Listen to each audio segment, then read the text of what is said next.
इस मामले पर चर्चा करने के लिए, जानकारी लेने के लिए, इसी बीच मुंबई में क्रूज रेड मामले में महाराष्ट्र में सियासत भी जोरों पर है। एनसीबी ने महाराष्ट्र के मंत्री और एनसीपी नेता नवाब मलिक के आरोपों को सिरे से खारिज कर दिया। मनीष भानुशाली को रेड के समय साथ रखने के मामले में एनसीबी ने साफ किया कि उन्हें स्वतंत्र गवाह के रूप में रखा गया था, जो कि कानून के तहत है। नवाब मलिक के आरोपों के बाद एनसीबी के अधिकारियों ने एक प्रेस कॉन्फ्रेंस की और ड्रग्स से जुड़ी रेड और गिरफ्तारी की जानकारी दी। साथ ही बताया कि इस दौरान कुल 10 लोगों को गवाह बनाया गया था, जिसमें मनीष भानुशाली भी शामिल थे। इससे पहले एनसीबी के नेता नवाब मलिक ने एनसीबी के काम करने के तरीके पर सवाल उठाए और आरोप लगाया कि एनसीबी बीजेपी के दबाव में काम कर रही है। सारे पंचनामा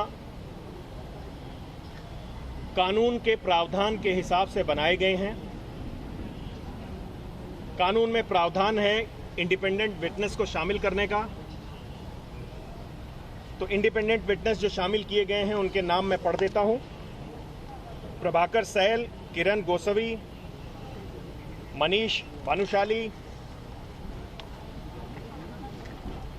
ऑब्रेज गोमेज, आदिल उस्मानी, वी वेंकटकर, अर्पणा राणे, प्रकाश बहादुर, शोएब फैज, मुजम्मिल इब्राहिम।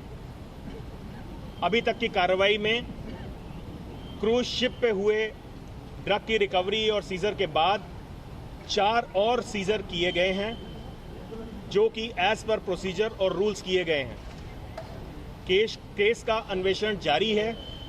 आगे जैसी सूचना आएगी आप लोगों के साथ में शेयर की जाएगी।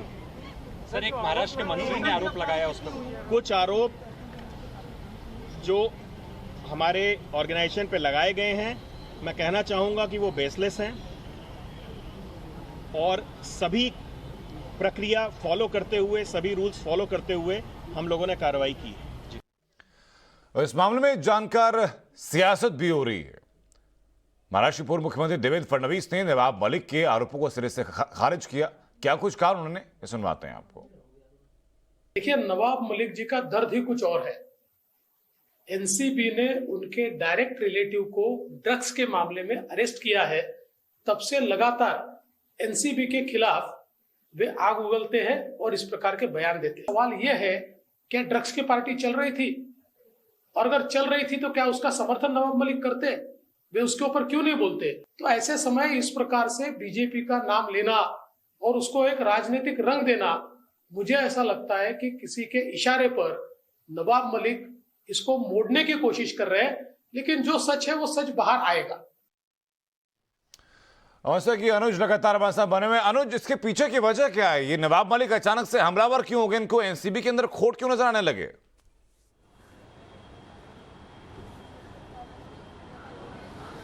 जी बिल्कुल, जिस तरीके से नवाब मलिक ने आरोप लगाया, इसके बाद ही इस पूरे मामले ने एक राजनीतिक मोड़ ले लिया है। और जाहिर सी बात है, नवाब मलिक बाकायदा वीडियो और पिक्चर्स के जरिए ये आरोप लगा रहे थे कि एनसीबी की जो कार्रवाई है उस पर सवाल उठा रहे थे कि अगर कोई प्राइवेट आदमी वहां कैसे पहुंचा। जहां तक एनसीबी की बात की जाए, उनका साफ तौर पे यही कहना है कि जब भी वो इस तरीके की कार्रवाई करते हैं तो उन्हें विटनेस की ज़रूरत होती है, गवाह की ज़रूरत होती है। पंच गवाह के तौर पर ये लोग वहाँ पे थे।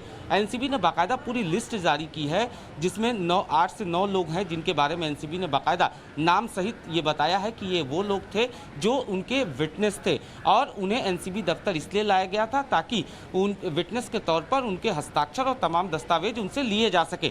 लेकिन जिस तरीके से नवाब मलिक का कहना था, और जाहिर सी बात है उनका जो आरोप था, उनका आरोप ये था कि एनसीबी की कार्रवाई में न सिर्फ ये प्राइवेट लोग शामिल थे बल्कि हाथ पकड़कर ले जा रहे थे। ये एक बड़ा आरोप है। हालांकि इस आरोप पर भी एनसीबी का ये कहना है कि ये बेसलेस है। वो लोग साथ में आ रहे थे और इस तरीके की वहाँ पे ऐसा माहौल था कि वो ऐसा दिख रहा है। लेकिन इस तरीके की कोई चीज़ें, जो रूल्स होते हैं उसे पूरी तरीके से फॉलो किए गए थे और रूल्स के तहत ही इन लोगों को वहाँ पे न सिर्फ विटनेस के तौर पे रखा गया था बल्कि उनको एनसीबी दफ्तर लाया गया था।